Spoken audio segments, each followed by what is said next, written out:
Today's story is nothing short of alarming, as tensions in the Baltic Sea have taken a dangerous new turn. Denmark has reportedly declared a military response after a major drone breach that authorities believe originated from Russian sources. The situation has escalated dramatically, with Danish intelligence confirming sightings of mysterious ghost ships operating near strategic naval routes, vessels with no official identification signals, believed to be part of Russia's covert maritime operations. The development has thrown Europe into a new wave of anxiety as fears of direct confrontation rise once again in one of the most contested waterways on the planet. The Danish government has been on high alert for months, closely monitoring increased Russian military activity across the Baltic region.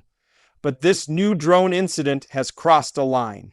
According to early reports, multiple unidentified drones entered restricted Danish airspace near Bornholm Island, a location already known for its sensitive NATO installations. Military radar detected the drones approaching from the east, flying low over the sea to avoid detection. Within minutes, Danish fighter jets were scrambled, but by the time they reached the area, the drones had vanished, leaving behind signals and heat signatures that pointed toward Russian origin technology. This breach has forced Denmark to take an unprecedented step, declaring that any further drone incursions will be treated as a direct act of aggression. This declaration is significant because Denmark rarely takes such bold military stances. The Danish defense minister made it clear that their patience has run out, saying that any unauthorized entry into Danish air or sea territory will face immediate and decisive military response.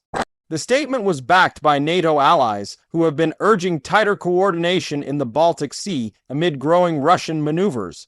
What makes this situation even more concerning is the reappearance of the so-called ghost ships, a term used by Western naval analysts to describe Russian vessels that turn off their tracking systems while operating in international but highly sensitive waters. These ships often appear briefly on radar, then disappear completely, suggesting that they are conducting covert operations such as undersea cable mapping, signal interception, or even sabotage. Danish naval patrols recently spotted 2 such vessels near the Great Belt Strait, a crucial choke point for shipping between the North Sea and the Baltic. According to defense reports, one of these ships was observed loitering suspiciously close to an undersea energy cable, the same type of infrastructure that was targeted in the Nord Stream pipeline explosions 2 years ago. Analysts believe Russia may be preparing a new form of hybrid warfare, using drones and unmarked ships to intimidate and destabilize NATO's northern flank without triggering a full-scale war. For Denmark, this strategy poses a direct national threat, as the country controls key maritime access points that are vital for European trade and security. In recent weeks, local fishermen and coastal residents have also reported strange nighttime activity near Danish islands, sounds of low-flying aircraft, lights hovering above the water, and unidentified vessels operating without navigation lights. While the Danish military initially dismissed these claims as routine exercises, the recent drone breach forced them to revisit the reports. Satellite imagery later confirmed several unmarked vessels had been moving between Kaliningrad and the Baltic Sea passage, frequently switching off their transponders. These findings strengthened Denmark's case that Russia was testing their defenses and probing for weaknesses. NATO's response has been swift. The alliance has ordered enhanced air surveillance and maritime patrols across the Baltic Sea. U.S. and British reconnaissance planes have been flying continuous missions to collect intelligence, while the Swedish and Finnish navies have coordinated joint patrols with Denmark. This unprecedented level of coordination shows that NATO is treating the Baltic as a potential flashpoint that could erupt into open confrontation if provoked. Experts say the presence of Russian ghost ships so close to Danish waters might be a deliberate move by Moscow to test NATO's reaction time and unity. What makes this situation more complex is that Russia continues to deny any involvement. Moscow's official statement dismissed Denmark's claims as hysterical and unsubstantiated, insisting that Russian naval operations remain within international law. However, Western intelligence sources have repeatedly shown that Russia's so-called civilian or commercial vessels often carry dual-use technology for surveillance and sabotage. Many of these ghost ships are registered under shell companies in obscure locations, making them difficult to trace. The fact that these ships operate without AIS tracking signals, a clear violation of maritime law, only adds to the suspicion that they are part of a coordinated campaign. For Denmark, this isn't just a political issue, it's a matter of national security and sovereignty. The Danish military has begun deploying coastal radar upgrades and advanced anti-drone systems along its eastern shoreline. Mobile radar units have been set up on Bornholm and Zealand to detect low-lying drones. Denmark has also started joint military drills with NATO partners, simulating drone attacks and undersea sabotage scenarios. Officials have warned that any further Russian incursions, aerial or maritime, could trigger Article 5 discussions within NATO, which defines an attack on one member as an attack on all. European leaders are watching closely.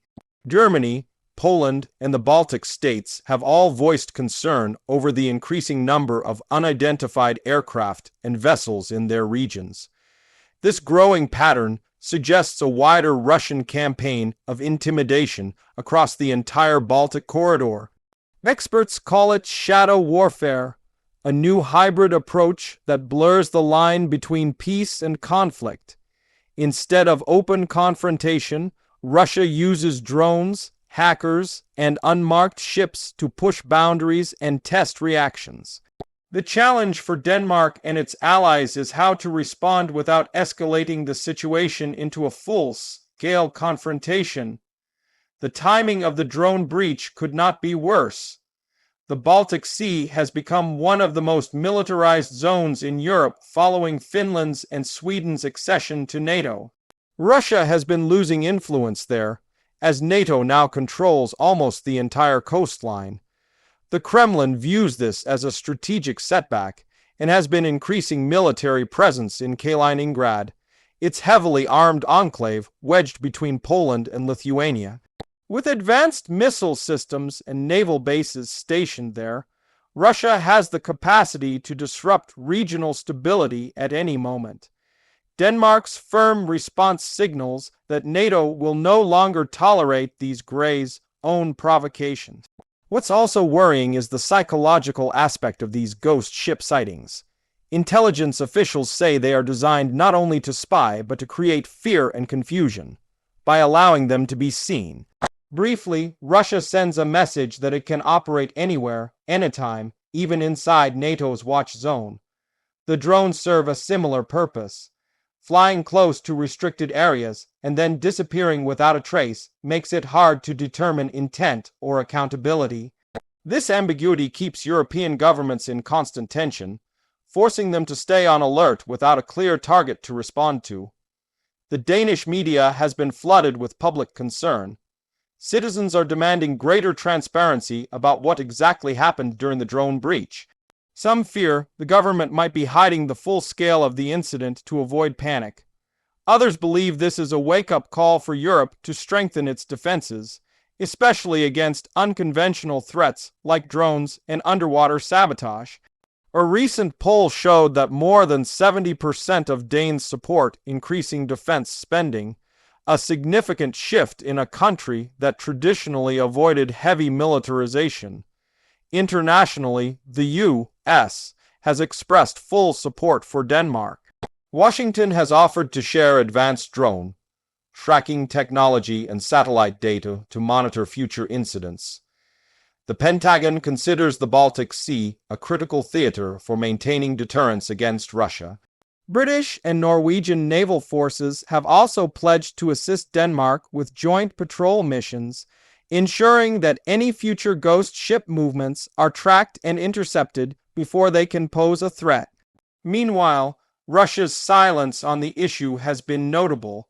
Kremlin-affiliated media outlets have instead shifted focus toward blaming NATO for provoking instability in the Baltic region. This is part of Moscow's broader narrative that portrays Western nations as aggressors, even when Russian forces initiate the incidents. Analysts warn that this propaganda campaign is designed to confuse both domestic and international audiences, allowing Russia to justify potential escalation later on. The bigger question now is whether Denmark's declaration of military response will actually deter further provocations or push Russia to escalate even more. Historically, Russia has responded to firm Western warnings with mixed signals, sometimes pulling back temporarily, other times doubling down. The next few weeks will be critical. If another drone or ghost ship incident occurs, Denmark may be forced to act militarily, and that could trigger a chain reaction across Europe. NATO commanders have already prepared contingency plans for such scenarios, emphasizing rapid response and coordinated action. In the broader picture, the Baltic Sea has once again become a symbol of geopolitical rivalry. What was once a stable trade route has now turned into a potential battleground of intelligence warfare and psychological tactics. The combination of drones, cyber attacks, and invisible ships marks a new phase in global conflict, one that operates in the shadows, testing the limits of modern defense systems. Denmark's firm stand could serve as a turning point for NATO, proving that small nations can take bold action when their sovereignty is at stake. Experts believe that the situation will continue to evolve. More surveillance, more tension, and more uncertainty lie ahead. But one thing is clear: the age of invisible warfare is here, and the Baltic Sea is its front line. Denmark's decision to declare a potential attack response after the drone breach shows the world that even small provocations can no longer be ignored. As the sightings of Russian ghost ships increase and the line between peace and war blurs, Europe finds itself standing at a critical crossroads.